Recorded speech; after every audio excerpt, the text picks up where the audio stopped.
Angriff nicht zu verzeihen. Ich kann nur nicht so weitermachen, als wäre nichts passiert, weißt du?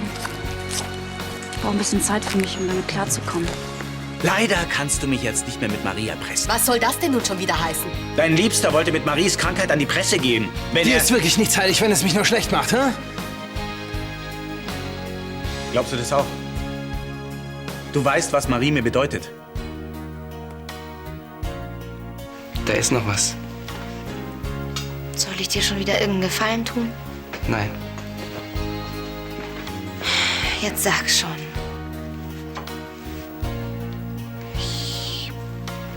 Ich habe mich in dich verliebt.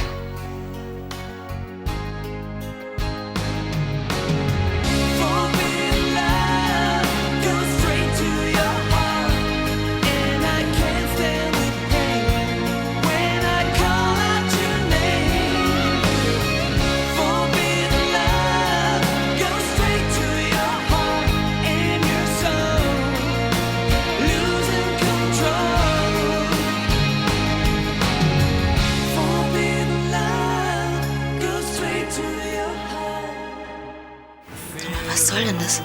Findest du das irgendwie witzig? Nein, wirklich, ich bin ehrlich in dich verliebt. Ja, klar.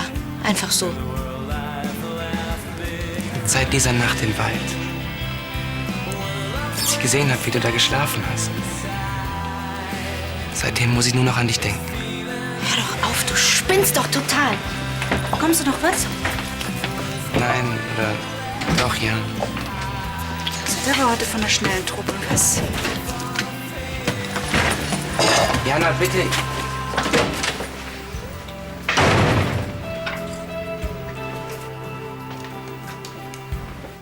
Du bist so charakterlos. Benutzt Marie, um mich vor ihr zu denunzieren. Wer hat hier Marie benutzt? Es wird endlich Zeit, dass Beatrice die Wahrheit über deine miesen Intrigen erfährt. Dass du die Vergangenheit nicht ruhen lassen kannst und dass du mich hasst, ist eine Sache. Aber diese unglaublichen Verleumdungen... Spiel nur den Entrösteten. Aber damit kommst du nicht durch. Bernd war genauso betroffen wie wir alle, als er von Maries HIV-Infektion erfahren hat.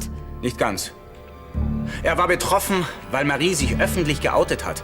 Und weil er mich jetzt damit nicht mehr erpressen kann. Warum sollte er das tun? Ich habe etwas über ihn herausgefunden. Er ist pleite. Was sagst du zu diesem Vorwurf? Nette Geschichte. Da gib es doch mal einfach zu! Was? Dass du mich nicht ausstehen kannst? Ach. Dass die Vorstellung für dich unerträglich ist, dass ich jetzt hier an deiner Stelle stehe? Also mit wem und wo du lebst, ist mir völlig egal. Hier geht es um ein anderes Thema. Willst du dir diesen Schwachsinn noch länger anhören? Tja, dann weiß ich jetzt, auf welche Seite du stehst. Vielen Dank. Beatrice, lass dich von ihm nicht täuschen. Das ist alles nur Fassade.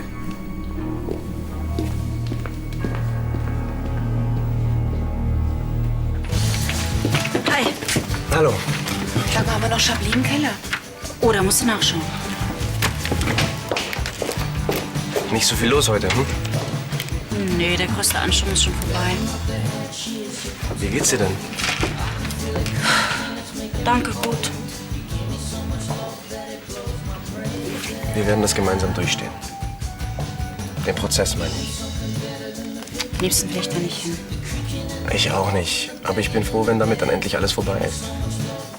Tja, und bis dahin verdränge ich lieber jeden Gedanken daran. Wenn du Unterstützung brauchst, du kannst mich jederzeit anrufen. Danke, das ist nett. Also von dem Chablis sind noch einige Kartons da, aber von dem chilenischen war nichts mehr. Ja, müssen wir nachbestellen. Wollen wir die Bestellung gleich durchgehen? Wie jetzt? Tut mir leid, ich habe zu tun. Ich wollte sowieso gleich gehen. Also dann. Tschüss. Tschüss. Mach's gut, Florian. Wollen wir uns rübersetzen? Wozu? Die Bestellungen durchgehen? Lass uns das morgen machen.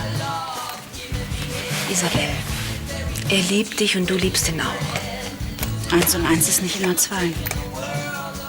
Warum machst du dir Sorgen? Du hast Beatrice bisher immer um den kleinen Finger schnüren können. Wickeln, verdammt! Merkt ihr das endlich mal? Lass deinen Frust nicht an mir aus. Überleg dir lieber, was du gegen Martin unternimmst. Das ist es ja. Ich habe nichts mehr gegen ihn in der Hand. Und er hat Beatrice wirklich so verunsichert? Schwer einzuschätzen. Sie muss doch etwas dazu gesagt haben. Wem vertraut sie denn jetzt? Ihm oder dir? Tja, doch vertraut sie mir, hoffe ich. Aber sowas kann sich schnell ändern. Du warst doch der Einzige, der zu ihr gehalten hat. Immerhin denkt sie, dass nicht nur Martin, sondern auch Felix gegen sie sind. Trotzdem, wenn ich sie nicht schnellstens dazu bringe, mich zu heiraten, ist es vielleicht zu spät. Dann tu was. Keine Sorge. Ich muss sie einfach noch mehr unter Druck setzen. Und wenn du damit das Gegenteil erreichst? Das Risiko muss ich eben eingehen. Ich verstehe das nicht. Warum tut er denn sowas? Vielleicht findet er das witzig. Und beim nächsten Treffen mit seinen Kumpels kann er erzählen, dass er wieder so ein kleines Mädchen verarscht hat. Ich bin nur kein kleines Mädchen. Erzähl das ihm und nicht mir. Kannst du auch einen Gulli runterspülen? Hi. Wenn jemand anruft, ich bin nicht da. Okay, Schönen Abend noch. gleichfalls. Jana, es bringt nichts, sich über den Typen Gedanken zu machen. Vielleicht hat er sich ja wirklich in mich verliebt. Einfach so macht man doch nicht so ein Geständnis. Der hängt immer noch seiner Franzi nach. Du bist höchstens so eine Art Lückenbüßerin für ihn, wenn überhaupt. Irgendwelche Gefühle muss er einfach trotzdem für mich haben. Ja, irgendwelche Gefühle. Aber keine, die dir gut tun. Wieso bist du dir denn da so sicher? Typen wie Andi wollen bewundert werden. Um ihr Selbstwertgefühl aufzupolieren. Also ich glaube nicht, dass er mich nur ausnutzen will. Und was ist, als er dich geküsst hat? Da wollte er am nächsten Tag nichts mehr von dir wissen. Und hatte angeblich einen mega Blackout. Willst du das Spielchen noch mal mit dir machen lassen? Nein, natürlich nicht. Also, Ich glaube, der will mich nur ausnutzen, weil er irgendwie mitbekommen hat, was ich für ihn empfinde. würde mich nicht wundern. Da hat er sich aber die falsche ausgesucht. Brauchst du noch lange? Nur diesen einen Satz noch.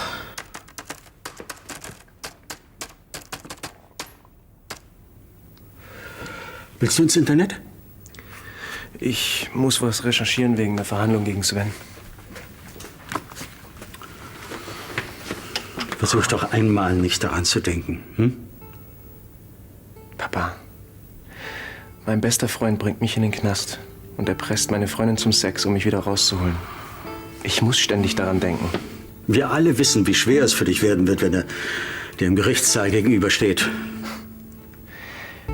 Ja, wenn er dann wieder mit seinen Lügengeschichten daherkommt. Ich weiß echt nicht, ob ich mich dann beherrschen kann. Ich habe einmal ähnliche Erfahrungen gemacht. Mit einem vermeintlich besten Freund. Damals ging es um Vergewaltigung. Als ich ihn im Gerichtssaal wiedersah, wäre ich ihm am liebsten an die Kehle gegangen. Ich mache mir Sorgen um Isabel. Ich glaube nicht, dass sie diese Verhandlungen übersteht. Wie geht es denn zwischen euch? Hast du sie in letzter Zeit einmal gesprochen? Vorhin erst. Aber sie hat sich dann gleich wieder in ihre Arbeit geflüchtet. Weißt du, ich würde sie gern mal wieder in den Arm nehmen. Aber ich fühle mich so hilflos. Florian, sie hat zu viel durchgemacht. Ich habe Angst. Ich habe Angst, dass das alles, was zwischen uns war,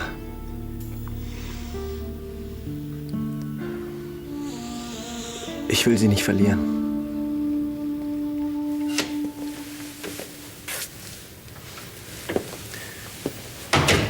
Es tut mir wirklich leid, dass ich vorhin so wütend geworden bin. Aber Martins Anschuldigungen waren derart infam, ich konnte einfach nicht anders.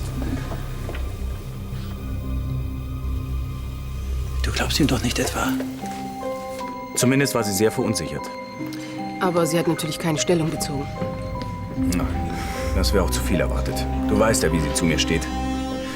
Andererseits hatte ich ziemlich überzeugende Argumente. Warum sollte Martin diese Erpressung nur erfunden haben? Er liebt Marie über alles. Glaub mir, an der Geschichte ist kein einziges wahres Wort. Es zeigt doch nur, wie wenig er ertragen kann, dass wir beide zusammen sind. Und was sagst du zu den Schuldscheinen?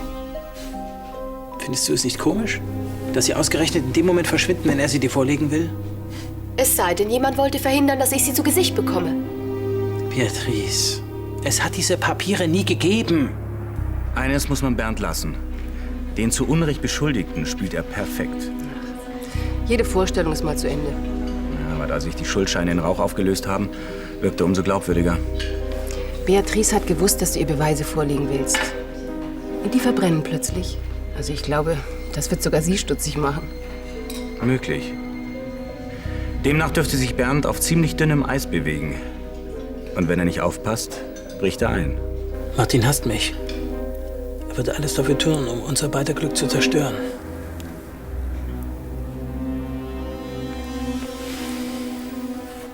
Tja, dann hat er ja erreicht, was er wollte. Du vertraust mir nicht mehr. Ich weiß nicht, wem ich noch vertrauen kann. Jetzt mal im Ernst. Wie kommst du darauf, dass Jana nichts für dich empfindet? Sie hat dich mehr als einmal rausgehauen. Ja, das habe ich jetzt auch gecheckt. Aber leider zu spät. Nico hat mir erzählt, dass sie sich in so einen Typen aus ihrer Schule verknallt hat. Ja, dann musst du sie davon überzeugen, dass du der Richtige für sie bist. Ja, wie soll ich das machen? Dir fällt schon was ein. Sorry, mein Lieber, aber ich muss los. Ciao. Abwurf. Jo. Ach, Jana. Ich wollte gerade... Klingeln? Komm rein, du wirst schon erwartet. Ich? Irgendwie schon. Und sei nett zu ihm. Hey, ja. Wie geht's dir? Andi, ich dachte eigentlich, dass wir Freunde sind. Sind wir doch auch. Warum erzählst du mir dann so einen Scheiß? Ich kann keinen Freund gebrauchen, der mit meinen Gefühlen spielt. Das tue ich überhaupt gar nicht. Und bild dir bloß nicht ein, dass du mich rumkriegst, nur weil ich in dich verliebt bin. Das kannst du vergessen. Du bist in mich verliebt? Setz dich bitte hin. Du machst mich ganz nervös. Wahrscheinlich hast du recht. Martin würde niemals Marie einfach so opfern, um ihr zu schaden. So von ganz allein. Das hat sie wirklich geschickt eingefädelt. Wer? Silvia. Silvia? Was hat Silvia denn damit zu tun? Martin hat sich mit Silvia verbündet. Gegen uns. Und was sie für einen Spaß hat, dich zu quälen, das weißt du ja inzwischen. Du meinst, Silvia hat sich diese ganzen Vorwürfe ausgedacht? Je länger ich darüber nachdenke, ja. Das ist die einzige plausible Erklärung. Martin hasst mich, aber diese Art von Intrigen passen einfach nicht zu ihm. Silvia ist Maries Mutter. Ich weiß doch selbst, wie wichtig ihr Marie ist. Silvia denkt doch nur an sich. Sie würde doch jeden in ihrem Umfeld opfern, wenn es für sie von Vorteil wäre. Tja, und Martin, der tut doch alles für sie. Ihretwegen hat er dich monatelang betrogen und belogen. Diese Frau hat eure Ehe zerstört. Und dass Martin jetzt nicht gerade mit Fernmitteln spielt, das hast du ebenfalls ihr zu verdanken. Beatrice, siehst du denn nicht, wie weit sie schon gekommen ist? Ich liebe dich. Gott, ich will dich heiraten. Lass nicht zu, dass sie alles zerstört.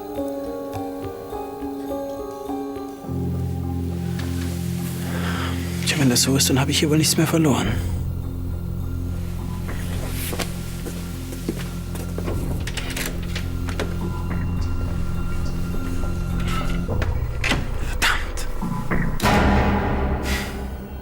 Hör jetzt endlich auf. Natürlich hast du davon gewusst. Nein, wirklich, ich hatte keine Ahnung. Lass das mal klar, von dir lasse ich mich nicht mehr verarschen. Jana, das habe ich nie getan. Warum hast du mir dann gesagt, dass du mich liebst? Doch nur, um mir weh zu tun. Das ist nicht wahr. Jetzt tust du auch noch so, als wüsstest du von meinen Gefühlen nichts. Wahrscheinlich findest du es auch noch zum Totlachen.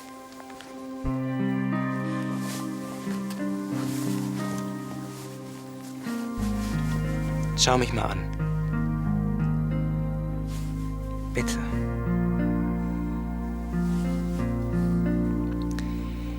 Ich weiß selbst nicht, wie es gekommen ist. Das heißt, irgendwie schon so ein bisschen. Aber eins musst du mir glauben. Ich habe mich total in dich verliebt.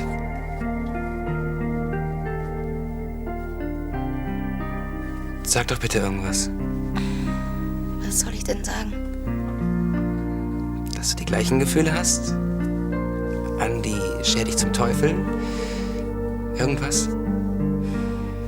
Du meinst es wirklich ernst, oder?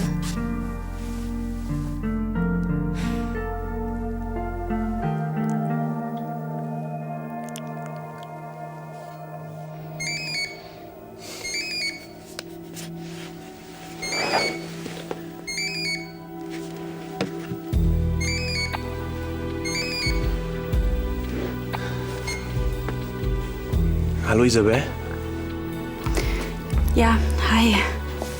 Schön, dass du anrufst. Entschuldige, ich weiß, es ist schon spät. Das macht doch nichts. Können wir uns treffen? Gerne. Wann? Ich dachte jetzt gleich. Ist was passiert? Nein. Ich will dich einfach nur sehen. Okay. Aber wenn... Ja? Aber nur, wenn du mir versprichst, dass wir nicht über den Prozess reden, ja? Wie du möchtest. Kommst du zu mir? Bin schon unterwegs.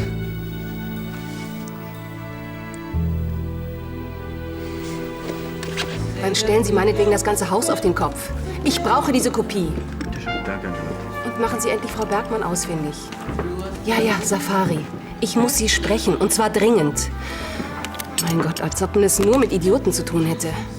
Tut mir leid, dass du so einen Stress hast. Wenn ich diese verdammten Schuldscheine bei dir nicht deponiert hätte, dann wäre der Originalfilm nicht verbrannt. Ach, niemand hat damit rechnen können, dass Bernd gleich zu solchen Mitteln greift. Madame, jetzt ein schönes Glas Champagner. Ja.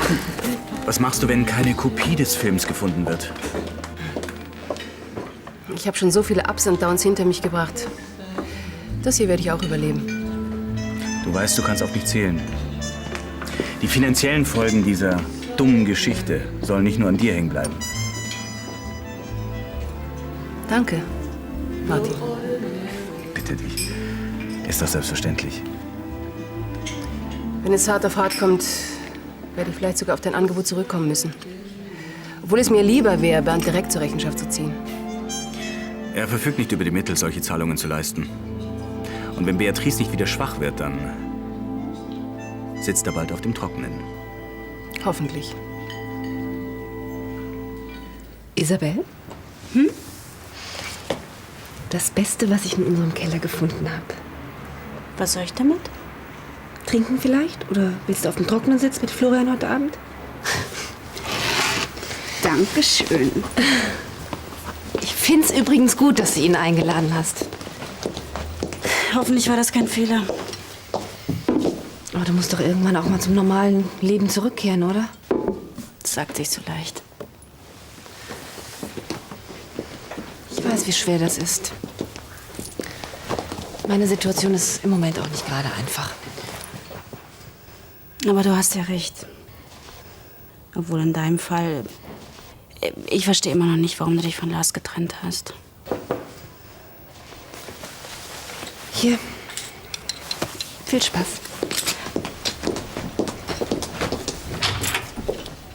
Guten Abend. Hi, Florian.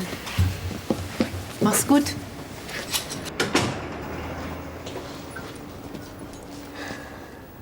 Hallo. Hi.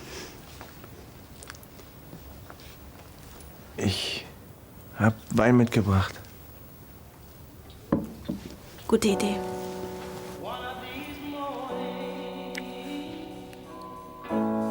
Was ist denn? Habe ich irgendwas falsch gemacht? Du hättest dich schon viel früher in mich verlieben sollen. Das stimmt.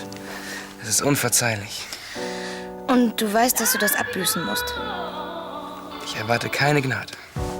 Okay, das macht 50 Küsse. Für jeden Tag, den ich ohne dich verbringen musste. Puh, ist der Wucher. Gerechneter Fakt. Sag ich nicht. Na, schon eine ganze Weile. Viel zu lang.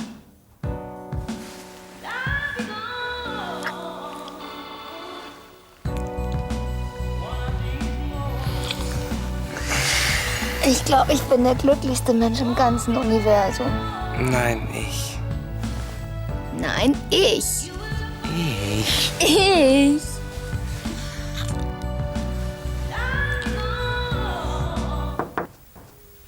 Ja? Entschuldigen Sie, ich habe Licht gesehen und wollte mich erkundigen, ob Sie noch einen Wunsch haben.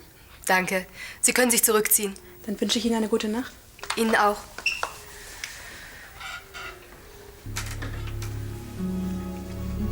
Schöne Blumen hast du da. Beatrice, woher weißt du, dass ich... Dass du dich hier mit Silvia triffst? Denkst jetzt sicher, ich... Sag jetzt nichts mehr. Beatrice!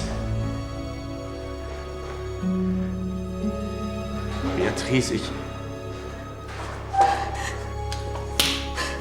Das Einzige, was für mich zählt, ist, was du denkst und empfindest. Du bist die Frau, mit der ich mein Leben verbringen möchte. Dein Leben?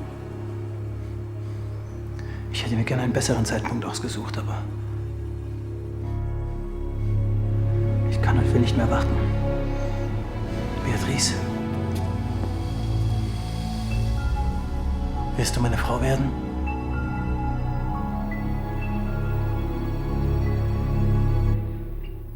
Und wie läuft's so beruflich? Och, ganz gut. Mir sind zwar ein paar lukrative Aufträge durch die Lappen gegangen, als ich... Oh, entschuldige. Ist schon okay. Ich Idiot. Tut mir leid. Gibst du mir noch einen Schluck Wein? Ja, ich hole uns noch eine. Nee, lass ich. Entschuldige.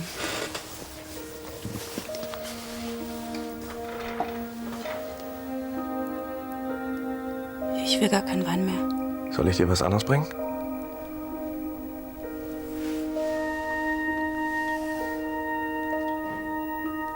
Küss mich.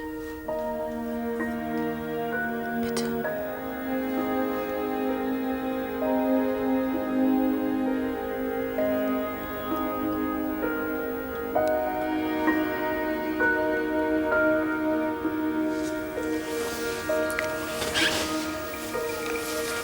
Das ist so riskant. Ich glaube, sie ist noch nicht so weit.